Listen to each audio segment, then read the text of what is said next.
রোজা থেকে যারা আমাদেরকে এই যে নির্মম ভাবে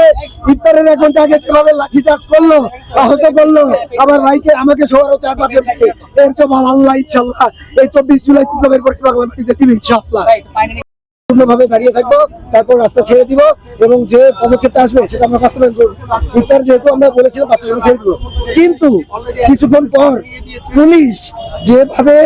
আমাদের, আমি একজন পেডিয়াট্রিক সার্জারিতে রেসিডেন্ট ডাক্তার, নিউরো সার্জারিতে রেসিডেন্ট ডাক্তার এবং আরো 3-4 জনকে যেভাবে রোজা থেকে